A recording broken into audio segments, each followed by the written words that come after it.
Assalamu alaikum aziz izleyiciler. Assalamu alaikum Sapara. Kemine salam, iyileştir selamun aleyküm. Buyur Kemine. Sapara bugün köp gelen bir soru var. O şu arada şuna cevap var. Bilýärdik ýöne. Bizim için o şolaryň şol oyunu oynamak gyzyklyrak mykän diýen şo sebäplen neme yüzley o alaly biz bu meseleni. Aslında näme bolup geçýär? Yani şo zatlara syn edele. Bu zatın arkası yine grant heyetler ve nankörler diye yine temanın adam. Ya hemmez adam yine şu iki adın arkasında gizlenip durandır. Bir kısa misalını veririz bunun. O ne edip işleyer şu sistemi düşündürürüz. Yani o birinci näme diýerler, näme çıkıptır o orta. Şu zatı bir görkezeli sapara doğru değil mi? Bolya Kemine. O. Şu dayda aziz izleyiciler bir iki sany habar görkezmekçi size. Yani bunun başka denemeler var. Şu dayda o Euronews diyen bir nemede çıkıptır. Okap görseniz näme yazýar. O Türkiýedäki o yetkilisi diýip nemede geçýär umumyň. O nämemiş Türkmenistandaky o aktivist ya da yine neme görünüşünde hareket edenlere Türk polisi ziyan verýärmiş. Tutýarmış, basýarmış, o hatta yine fiziksel ya da urýarmışlar yolda tutup izarlap o şonýal bir habar var. Yani bu habaryň bu taýa nädip barýanlygyna biz gowy bilýäs. Bu düşündürmezden öň yeniden bir sany nemäni görkezeli. Yine bu Türk kanalından baran bir habar. Yine bulan Türkmen News diye. Türkmen News hem edil çoňa benzeş bir zatlar ýazýar. Türkmen migrantlaryna Türkiýede o basy diye yene diýip bunu okarsınız, izleşler gyzyklanyp görseňiz içine dolu. Yine bu taýda asyl bolýan zat näme? Bular näme üçin edýärler bu işi? Soragy öňde gelýär sapara bu iş boýunça. Birinciden ýa-ni insan haklaryny tanamaly biz. İnsan haklary nädip işleýär? İşleýiş sistemasy nähile? Biz bu insan haklaryň öňde gelýänleri bilen gürleşip habarlaşamýarys da. Yani bular indi nemeli işleýärler. Mesela maýdaly Türkiýe döwletine değişli bir ofis var. O her döwletde o bolup bildiğinden ofisler var yani buların. Bu ofislere de habary berýän, izarlayan ýarym korrespondentlik, jurnalistlik işine edýär hem bir tarapdan hem insan haklaryny gorayan hökmünde hareket edýän aktivistler var ine. İnsan haklarynyň Human Rights Watch diýen bir guramasy var. O guramanyň hem özüne aktivistler var. Yani bular ýarym jurnalist ýa-da korrespondent diýeli. Ýarym aktivist hökmünde hareket edýärler. Näme üçin edýärler? Edýänlikleriň sebäbi bir mobil bolmak, ansat o iş alyp barmak üçin bir döredilen bir sistema. Ýöne şu taýda sistemanyň bir ýalňyş tarapy var. Şol ýarym aktivist, ýarym korrespondent bolan şahys ýine grant alýandyr edýän iş üçin. Bu adam näçe köp şol insan haklaryny goran hökmünde özüni tanatsa şonça köp hem girdejisi artýar. Grant berilýändir. Grant diýilen näme o taýdan gelýär. Yani grant hökmünde girdeji alýarlar bular. Pul alýar, ýyllyk alýarlar töleklerini hem köplenç. Ondan soň pikir edin bu sistemada eger ortalykda hiç zat ýok bolsa da sen hökman suratda näme etmeli bolýan? Bir ýerden toslap tapmaly da bu işi. Bir basılıptır, bir tutuluptur diýip ol Onan basılıptır, tutulupdur, o etjek ya da şol oyunun içine girecek adama da şunun ýaly edip inandyrýarlar sana daşary ýurtdan o vatandaşlyk alyp berýär. Soň arkaýyny ýaşaýan, o Ýewropadan ýene bir zatdan, o taýdan bu taýdan diýip, o ine nämäniň arkasynda da Dursultanyň birinji eden şu Dursultan da şol işi tanadan ine birinciden synanşyklar hem şol boldy. O indi täzeden sadalaşdyryp aýtsak, şu grant nemesinde ýa-da insan haklaryny goraýan aktivist hökmünde hereket edýän adamlara grant diýip pul berilýär. Olara näçe köp hereket etse şonça köp hem grant alýar. Ýöne bu taýda her kim öz bähbidi üçin göreşýär. Ine men tutuldum diýip o aktivist bolup öňe çykyp meni basy edýärler, tutýarlar diýen adam bu sığınmacılık alacak, başka bir yerden vatandaşlık alacak. Grant heyetlerem pul alacak, pul kazanacak. Bu hükümet tarafı diýeli, ne guramaçylykly jenayetçi topary var Türkmenistanda. Hükümet hökmünde tanalýan. Olaram halky gorkuzjak. Ýene 3 sanak bähbit bir ara gelen wagtda şu waka ortağa çykýandyr ildeşler. Indi Türkiýedäki habar berýäni tanaýas, onuň dernegen bar, ýene bir zatlar hem bar. Düýünden yalan we yalanyň üstüne gurulan bir zatdyr edýän işleri. Hakykatdan şol zat bar bolsa birinji hereket etjek, ine bizem bar şonuň içinde, ýani hereket etmeden öň dogry habaryny berjek. Bolýan zatlar nähil bolýar. Nähil oňa garşy özüň goramaly gerek bolsa göreşmeli, şo zatlara çel düşündirip berersin. Indi aslında yine nankör diýip o adyny aýtmak ýadymdan çykypdyr. Ýa-ni şol meni basy edýärler, Türk polisi goýan ok günüme diýen aktivistler ine nankör bolýandyr. Şonuň nemesinde aýlanýar bu taýdaky çarh. Sapara bir kıyskaça giriş edip berdim size. Sizin de galanını aýtsaňyz, soň ýuwaş-ýuwaş güründeşlik edelim bu meseleni. İyileşler bu edilýän zatlar birinciden gaty utanç. Gaty utanç. Türkiýe eň ölüýüňe, diriňe, narkomanyňa, tiriyekkeşiňe, alkogolüňe, owruyňe, jümrüýüňe çıkyp oturýar da. Näçe ýyllar? Bir ýyl 2 ýylym derler. Bu tany bir hatap boýunça 2 milyon ýerler, bir hatap boýunça 1,5 milyon ýerler. Türkmenistanyň taňa iýe çykan öz watanyň, ýurdun öňe bir türkü döwlet diýip size iýe çykýarlar da. Ýani onuň şu wagt Türkiýanyň üstüne her gollan taldyrýarlar da. Ýeke biziň neme ýa-ni aktivist homoklubuz ýa-da insan orijinalimiz däl. Bu Yunanistanam üstüne batış, Fransiýadan jurnalak, beýlekden her gollan şu wagt Türkiýanyň üstüne hüjüm edilýär da. Ortam jurnalak. Oňa bir başga sebäpleri bar da. Ýöne ýani türkmen demelerim şo neme şo tüýdüň aşagyndan tant edýärler de.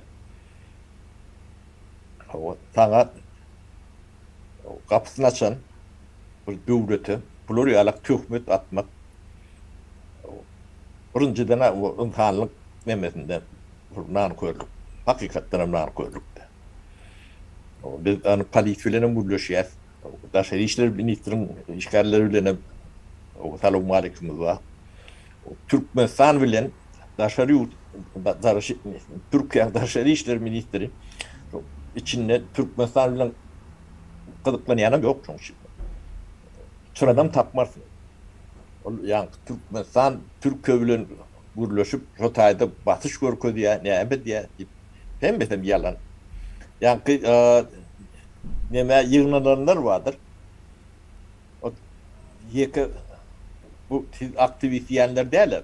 O taýda näme dogrusyny aýdan gop. 4-5 adam bar. İn adından belki de 700'dür. bir ayda o ortalama ortaça 1000 adam o girip çıkan eken de. O Dokumenti yok, yine bir zat o oğurluğu onun edipdir, içinde cübürlüğü edipdir diye. narkomanım var. Fuş bilen meşgul bolyanım var. Oğursam var. Alkoholikam var. Dokumentsizim var. Yakı bir adam değil. Şu senin aktivit yanlarından şu bunun içindeki bir adam. Onu hiç yürüyte dileyen nemet yok. Köpüde şu neme öz ayağı bile var yani. Son bıyıkıp tutuyor. O Türkmenistan'a iyi verilenem yok. Birem yok. Emmetnem çıkarıyorlar. Vaktilerini çıkarıyor. Öyle Türkmenistan vatandaşları yakasını tanıdan. Şu tayda Türkmenleri o takıl dirmağı moronok diyorlar. Onun tedavi var, tedavi önü neme ketiyorlar diye de. Özüne o canına kastedecek ol yani. Canına kastediyorlar. Narkomanlar nemeler, katıken diye de. Huda taklatın ya bu narkomanlar da yüreklerini bağrından düştü. Yani Türkler daha da diyorlar da. Böyle de bir millet boğum diye de. Oluyor o takip düşen adamlar ne Türkiye'ye gerek adamlar, ne Türkmenistan'a gerek, ne de şol adamlar kovsarlarına da gerek adamlar derler. Şu taydaki adamlar bak. Böyle 70-80% narkoman. Ya alkoholik şol oraya da. İyice yakınlarda da yani loğum kovarlarını, şu ellerinin demelerini dank etkiyorlar diye de burada neme devam ettiler. Şol oraya alak yardayları var. Bunun yani aktivist yasap, kahraman yasap, bu tonç ayıp adamlar. Biz şunu ayıtmacak olurken demek golün yönü bu dünyada medet demek gerek bekati. Her adamın çeni çakı var. Onun yankı insan hakları boyunca demediyen illeşlemiz vardır. Farid tanay diyen ben ilki yani onu bu tanam tongay diyenler. Çemçe bilen yığınan avrayını sağanak bilen dökürsünüz. Yalanın bir yerve tehliketi vardır. Bir orta çıkkandır hem böyle. Sonra yalakalığı vardır yalanın. Bir un olmasa bir un oluyor. Şu atlara deme veriyenlerim şu taşar yurtta yaşatların öyle iyileşlemiz de onun legendelerin bir katı oluyor. Ne gelenlerini şolun yalanın başka işlet yok da. Yani bir Türkmen bunu öğren orada değil nemediliye de olur karşım çıkıp nemed görülür. Şolun nemedi bile nediliye de.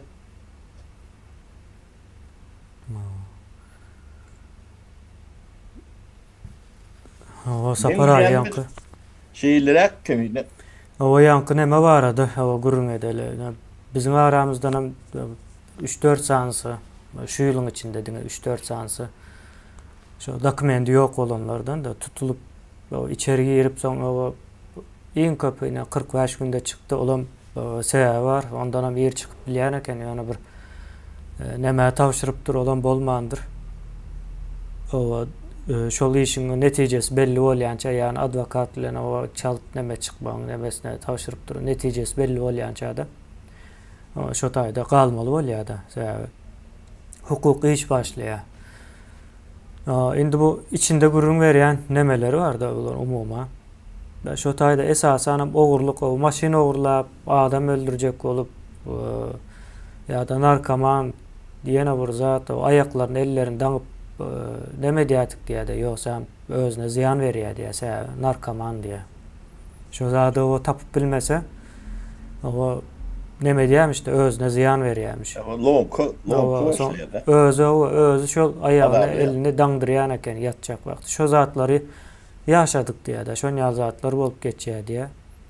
O son yine bu tayda aydılmalı zat var yine en köp sağın Türkmen diye. Türkiye'de Türkmenlerin sağına katıken, bolmalısından katıken. Son sizin o baş konsolosluğunuz diye. Yani İstanbul'daki konsolosluk diyenimiz. O size iyiye çıkan ok diye. Can ediyas açan ok. O hat yazıyas nemeden ok diye. Sizin hemmeniz hem o çıkarıp kovacak. O neme diye de. Siz Angra'ya da gerek değil, Bäre'ye de gerek değil diye de. Yoksa o şol konsolosluğa tutulan vakti hat iyi veriyor. Adı, familyası, barosu, pasportun suratları, yeni zatları ile birlikte uğra diyorlar. Onlar aslında iyiye çıkmalı, iyiye çıkan oklar. Yani yine ay diyorlar abi, tutuluptur o konsolosluk basit şey diyemiş, alıp gidecekmiş deyip yok o tersine hiç iyiye çıkan okmuşlar tutulan adamlara. O hiç iyi. Bir gram o telefonlarını hem açan okmuş, o göýberýänlikleriniň hem esasy birinji sebäbi o Türkmenistanyň konsoloslugy tutuldu diýip eýe çıkan ok diye. Bu birinji mesele. İkinji mesele ölenler var. Yine şu taýda da geldi. Ölýänler var bizim ildeşlerimizden. Şu meselede de konsolosluk hiç ýyl eýe çıkan ok, hiç ýyl ölüpdirmi, ölmendirmi, oňa da sereden ok diňeç. Şu gelen hatta alýamyşlar pahar bolan şol diye. O näme etdiňiz, nire goýduňuz, nire gömüldi, kim gömdi, o zatlar bilen hem işi yok diye. O pikir etmem, sizin iziňizden izarlap ýörler, o tutulsaňyz deport edýär, ýene bir zat, o zatlar o mümkin däl. O deport o nemesi bolsa, başlasa ýollar hem o açmaly bolýarlar, o ýollaryň tez wagtda açylmagy o bizim üçin hem gaty gerekli, hemmekim üçin hem gerekli. Köp zatlar eýýär. Tohumy ekildi, indi göwerip başlady. Şonuň üçin o ýollaryň hem açylmagy gerek. Ýöne bular şol ýollaryň açylmagy ýene zatlardan uzaklaşýarlar, hakykatda. O zatlara ýakyn baran oklar. Ýöne ine şu maglumat kirliliğini öğredýärler-de. Yok tutulanmış, yok tutulacakmış, o basıpmış ýene bir zat diýip neme var da ýa-ni ýakynda adam o janyna o hop salmaktan tutulan adam 3 gün içinde çıkarıldı da ya. Pikir edip bilýäňizmi? Yok aslında başka hilýär ya. Ýanky Türkiýanyň biz nemesi bilen içki siyasaty bilen işimiz yok ve bize de şu an açıktan bir ziyan gelen ok yani. Arkaýyn işimize hem öğretip bilýäs, o gidecek yerimize de gidip bilýäs. Hatta gerekli adamlar bilen hem görüşüp o neme edip görüş. Ine şol ýanky daşary işler ministerliginden gürleşen adamımız var. Türkmenler hiç kime gerek däl diýdi. Yani beren jogaby şol. Türkmenler hiç kime gerek däl diýär. Yani size bu näme diýmek bolýar Türkiýanyň gözünden? Biz sizi diye iziňizden kovalap tutup o yapık yollarımız var diye. Ona ama uğratacak olup aladağa alıp göremiz yok diye. Bizim derdimiz o bize de yetiyor deyip ay diye bir taraftan hem. Şu zatlar geliyor. Bu mesele düğünden başka. Son yere bir zat var. Yine biz adını, familyasını bilen nemelerimiz vardı. Yine tutupturlar yine bir zat diye. Yani şoları adliye vardır. Ya da adalet sarayı deyip geçiyor Türkiye'de bilýänsiňizdir. Şu taýda o advokat olsa iň berkisi adı familyasy yetiyor. Şol tutulan olsa näme sebäpden tutulupdyr. Şu zatlaryny neçeli bilip bilýäs. Dür Sultany şonuň ýaly tapdyk biz. Dür Sultanyň o nirede ýatanny o soň näme sebäpden alınıpdyr şu zatlaryny neçeli. Gördük son şu boyunca da gittik yani advokat demesi var bunun hukuku var şu zatlar bilmene ya da has çungurlayla bilip bilýär tanış üstü bilen onlar şu taýdan çıkan ok advokatlaryň köp bölegi ömrünün ýarysy diýeli iş ömrünün ýarysy şu adalet saraylarynda geçýändir. Şonuň üçin ine sesimiziň çıkmaýanlygy şu mesele boýunça biz soradyk arkasynda onuň ýazaty ýok gaýtam köpsi özü gidipdir. Şotaya. O köpsi şu gıyırıp adını tutup gıyırıp öğrenenler var. Şolun köpsi öğü vardı. Öğü ayağı ulen vardı. O öz ayağı ulen. Batışam yok, spikerim yok. Yani palitin işi sen alak Türkmen mi? Ova yine neme vardır. Ünsülerin şu tutulan diyenlerin köpüsü özü var ya, birem dokumenti yok. Dokumenti doğuluptur, alıp bilen oklar. Dokumentin yok olsa kanun boyunca Türkiye'de seni polis işgal görse tutmalı. Senin bariyan edil şu tutulayan yere bariyan. Son bular kanun boyunca alıyorlar. Sen ne için gezip görürsün deyip. Yolların yapıklığından biliyorlar. Yani bu zatların hemmesi proseduradır, protokoldur. Edilaymeli. Sonra yine bir taraftan şu tutulanların adam başına 33 dolar tölen Türkmenistan'dan alınıyor deyip bir neme var. Onu biz NTK'ya bağırlap bilir. Sen meyerde şunu yalapma. Şu nemede ünsülerin içeri girenler vardır. Yine kaçak olup tutulanlar. Giren vakti içeri o gol çekyendirler. Gol çeken vakti şol nemede Türkçe ve Türkmençe dilde yazgı vardır. Şu yazıları sizden haiş ediyen ünsülen okan neme gol çekyeninize seyredin. Şu tayda yazıyan olmalı. Sizin bu tutan oklar yani o tayda da. Çıktacısı var. O Türkmenistan o pullar töleyen bilen ok mu hasap boyunca aylık 1 milyon dolara yakın bir neme tölemeli. Yani biz onu bağırlamalı tek düyüpledip görürse yani. Bolup geçen vakalar yine umuman şundan ibaret. Son yenen bir zat aydayın şu ayda yadıma düşende yine Türkmen News tip bir neme vardır. Ruslan Meatif diyorlar. Yine şunun o arasında görközen nemeleri var. Öyle bas şey diyemişler deyip. Türkmenistan'da bas şey diyemişler deyip. Görközen şahısları var. O şahıslara aslında bilet satıp neme konsolosluk arasında durup neme tapya, klient tapya. Araçı oluyor. Sen konsolosluk bilen araçı olup yani adam oyuna var bas şey derler mi? Onun hem adını biliyorsan mez adını yani belli bir yere çelli hava gitmeyin isleyas şuların gidip bilen yerini bir göreli de ondan sonra o hem mezatlarını hava çıkarıp yine çıkaran havarlarını hem çıkararsa o ondan sonra karşısına o adamın ediyen işlerine o hem mezatına çelli o çıkarıp görkezip biliyorsun. Gerekme yani şu oyun gerekme şu Türkmenistan'da rejim ütkecek oluptur. Ütkecesem. Yani bunların ediyen işleri bu Türkmen hava köpçülüğüne karşı bir nemedir? Cinayet. O grant yiyecek deyip o şu zatlar gelişiyor ama ullakan adamlara. Ahlaklı siyaset o bulkatı elbet tattır.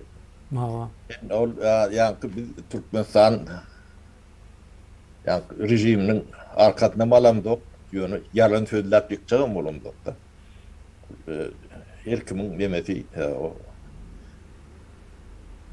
el bile nedenli öz çeker. Yani yalan sözler dünyanın nemedip o yani sizin yalanınız bilen o Türkiye başka zatlar için batış görközlerde şu at deme yalak batış ediyorlar da Türkiye'nin üstüne. Hem mi oldu? O bir o neyme kabala deyip şunu neme diye böyle diplomatlar o non-grad edildi deyip şu neme dünya şu an Türkiye'nin karşısında da o size neme gerek. Onun köpüsü yani sizin bilgiğinizi alak yalan bilgi de diplomatları non-grad ettiler. Onun TV var. Bu ne karşı diplomatların özü. Halkara anlaşmanı bu diye. Devletin içki işine katışmalı hakları yok abi. O öğelerin boyunu malyalar. De Çavuşoğlu ekrandan çıkıp aydık ben sebeplerini, yemelerini. Hatta dinleyen siz. Hiçbir devletin o siyasetçisi, o beylik devletin içindeki o işe koşulmana hakkı yoktur. Bir taraftan o Türkiye'nin hükümetinin o nemeleri var, hükümete karşı bir hareket var. Biz o Türkiye'nin hükümetiyle bir işimiz hem yok. O işleyecek değilsem işleyen bilmeyiz olurun o vakti azırak ağlaydı mı kendi yani ona ayda geçmeli bu tayda sapara. O bizim Türk hükümeti bilene yakınlığımız, uzaklığımız yok ya, hiç saatimiz yok aramızda. Yöne yalan, insonu Ya yalan o sözünü yalan bilmeli. yalan bilen Pul var yani. neme edilmeye yine şu tayda döredilecek bolyan yine hova vardı aktivistlere basış ediliyor ya. O aktivist diyenlerinize o köpürcük, o öz yine Türkmenistan'daki özne hükümet diyen kuramaçılıklı cinayetçi toporu var. Şonun o köpürcükleridir. Öne çıkan aktivist yok bende köp böyle. O halk o dinlep, o yuvaşça sesini çıkarman dinlep gezip görse yurdun taşında. 10 bin adam bolup çıksan ama edeceği işin yoksa protest etmek netice isleye.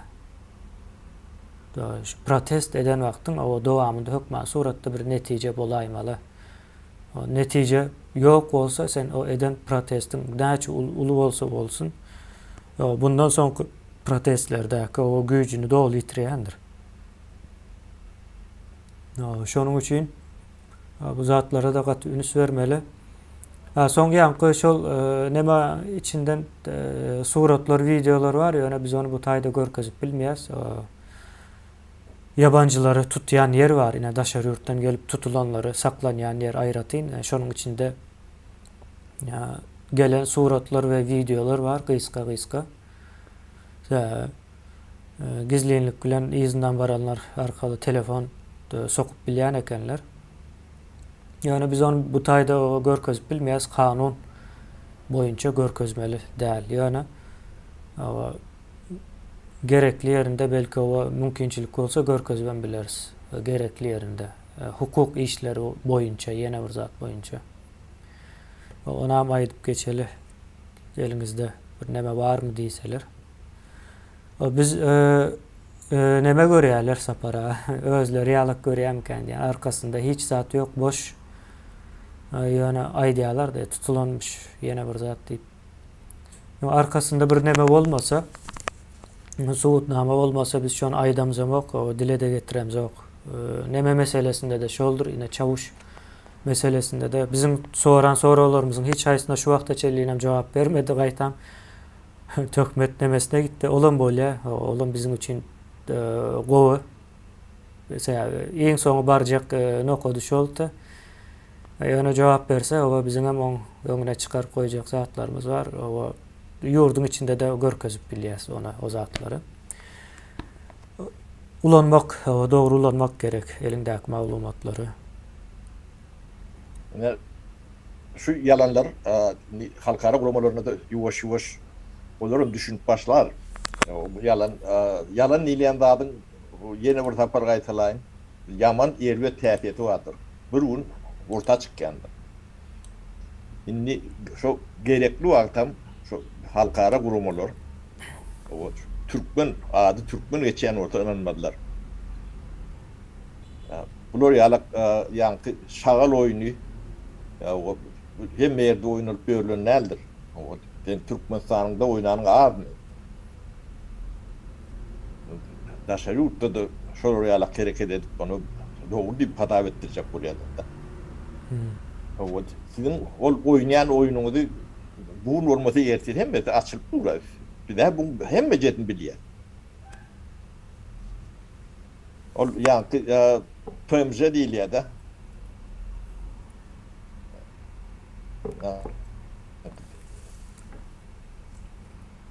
Daşar pasport alma ya neme iltica olmak neme. Onu beyd verilen o infonu verilmez. Bağlayan adamlar var. Yani ona yani proteje edecek olup görünür vardır. Onun böyle ikiden biri yanar. Ya bunun vakti gelir, bunlardan bu zatlan hem de sorulur. Yani olurum ödüm kâtem batkara da oluyor da. O paramarı bu da 4000 doları ştraf ettirler de memorial. Nava? Yine şu an aydın sapara, yine şu insan haklarına bağlı bir kurama, memorial deyip. Kendi adet görün Türkmen için yani orta adam morundan Ondan sonra demedi. Ne? Bunu benim bileşin aydam okuyordu da canım edem okuyor. Ya birin yankı ya taşarı yurtta oturma alanını benim kıskanıp görüyorum o.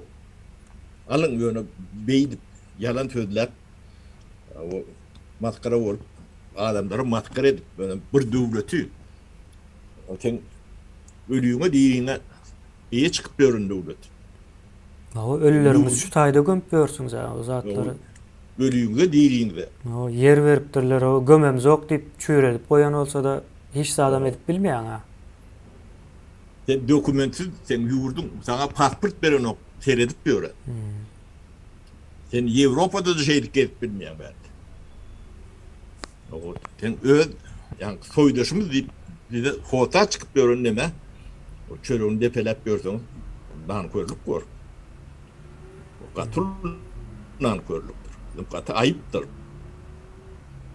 Yani adamlar ya çölü yengisinden yiyendiriyor diyorlar da. O tamtık görmeyen o sizden tamtık adam yoktur dünyada. Bu adamları ne ki belli katı yengler yani. Hiç sadece düşünmeyen, o Allah bilen bir tamtıktır bu beni ağırlatacak dünyada o adam katı ağdalandır. Bu topur cahil. O yine de oyun oynuyorlar da. O halkın o nemesine karıştıracak oluyorlar. Emin- Anır tarafa o korku nemesine ulan ya hareket etmeli değil manisine veriyor. Buların pul kazanacak beylekler hem o neme alacak taşar yurttan. Pasport alacaklar, vatandaşlık alacaklar. Onu kıskanıp görüyorum da böyle hem de adım bir tiyeti edebi vardır. O şu tayda 10 diplomat o Viyana Sözleşmesi'nin 41. maddesini bozup çıkış ettiler diye şu onun için O oldu diye o haktan yana diyen iyildeşimiz yazıptır. Son yana bir iyildeşimiz yazıptır o Mahmut Sever diye dolar näme borka kalar mı ka o şu arada yazın deyiptir o haysı dolar indi Türkmenlere o hem Türkiye'deki dolar kızıklı hem Türkmenistan'daki dolar Ya. kızıklı. Ondan bir o üstüne o belli edip geçseniz Mahmut iyildeşimiz. Türkiye'nin yağdayan katı O Türkiye'de de üyt göçüklük bolacak onu görüp durursa o belki Türkmenistan'dan has öňrägen bolup biler üyt göçüklük şu derece görünýär. Yani Türkmenistan'da da hakyky manyda üyt göçüklük bolacaktır. Yine bir ýyldaşymyz ýazýar. Siz de şol ekrana çık duruşuňuzy görýän başga eden işiňizi göremok diye o biz hem ekrana çıkmasak onam görüp bilmeýän o şonam aýdaly o ýanymda oturan dälsiň diýip pikir edýän. Edip gören işin görmek için o seni yakınraklarda olmalı. O bu bir ikinciden hem o sen näme iş edýän ona menem sana sorap bilermiken diýen o zatlarda orada hem sapar ha. Senin bir ekranına ya bir yerde yüzünü örülün olmalı. O Türkmenistan'daki dolar var adı gurun ediyor.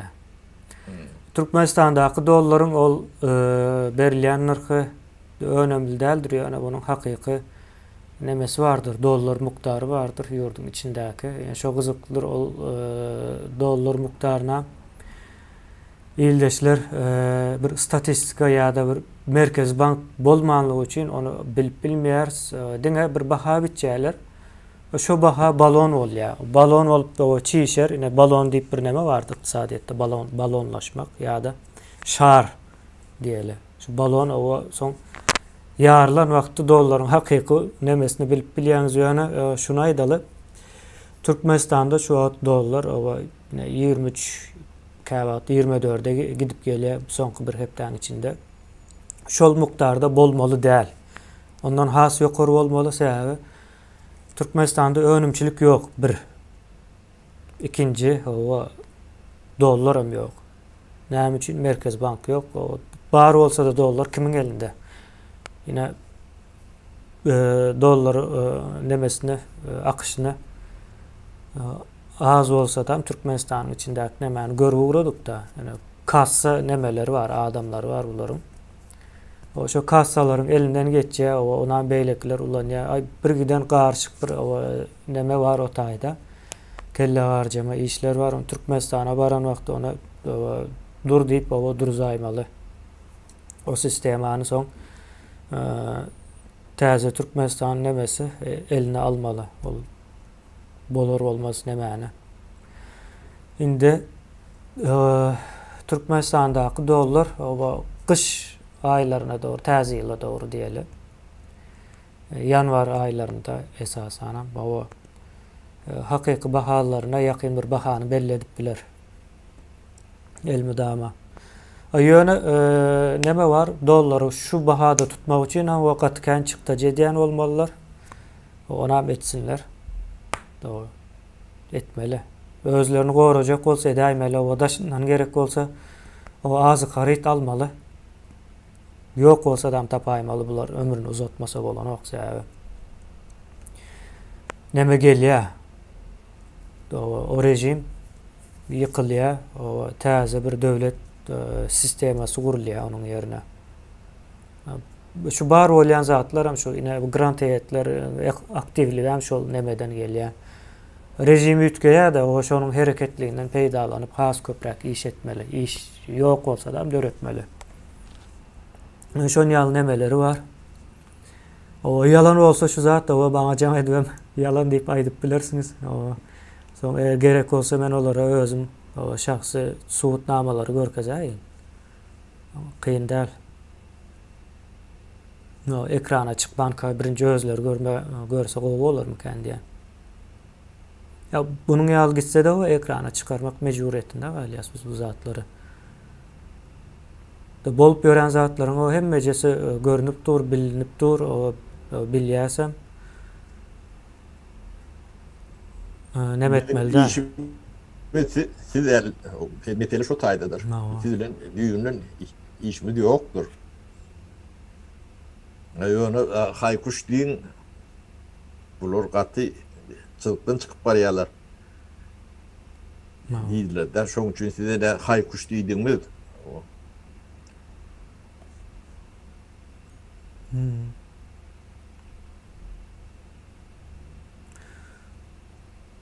Ova sapara şu tayda bol desem bol ya.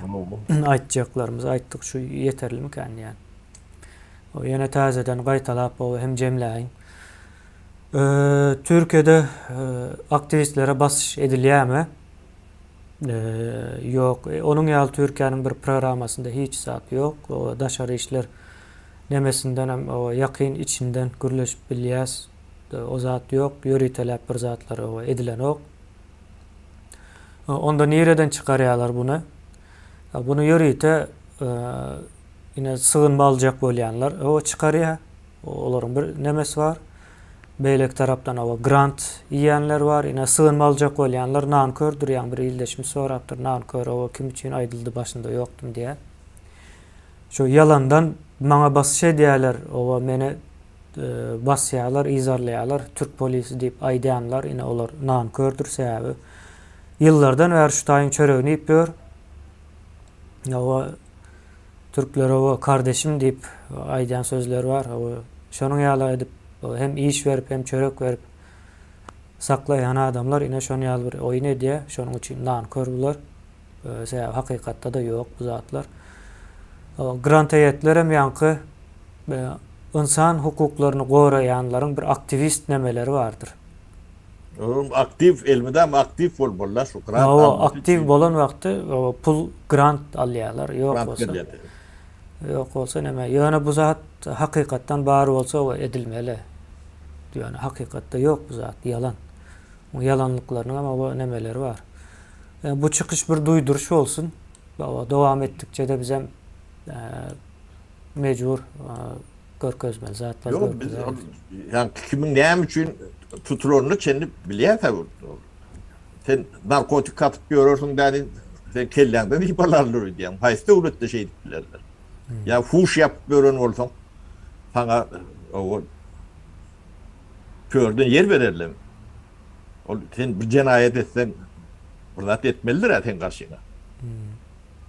Nerede olundun hem? Avrupa'da ol, Türkiye'de ol. Özgüm elinde de hiç dokümentim yok. O itin bir adın yok. Yani şu atlara da yani karşı diye de Türkiye.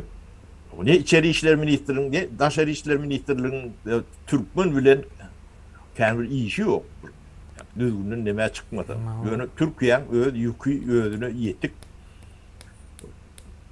Bilmedim 5-6 milyonlarım geçip gitti yani sığınmacılar. Onun öyle problemleri ödüler niyet. Onun çözmeli, mecbur çözmeli. Şunun içinde kapısına çık geldi. Onlara arka çıkmalı yerine ne şu an Türkiye'nin üstüne hücum ediyorlardı. Dumluşta ne diyorlar öyle. Atiyem çoğu koşulşu ediyse onun için mertebeni neyle kullanmalı? Çoğu da öğreniniz cevap verin. Dokumentsiz hayati devlette gezip bilen, Türkiye'de geçsin yani. Şunu bir yani gözünü getirip görün. İşlep yani çörün adam diyorsun. Hayati devlette dünyanın en demokratik devletinde gezip bilen. O 9 klas atstadı bolup okuw alan bir sancık yurt var olam Türkiye. Niyazov okulları 9 klasa düşüren vakti 10 olmalı. En az 10 yıl isleýär. Daşary yurtda ýokary okumak üçin. O ýöne Türkiye şonu 9 bolsa da aldy. Yani şu zatlaram ýadymyzdan çıkarma. Yani Tanrı arkasın tavul deyip aydılmalı yerine buluryalık nankörlük edilse o katı ayıp yani insanlığa düğünün tıkanı. Bolya sapara sağ olun. Sağ olun illeşler. Sağlık görüşelim. İldeşler size de sağ olun. Bul nemana ökman suratda ýaýradyn köp adamyň kellesinde sonra o işareti bolyamy kan diýip düşünýän.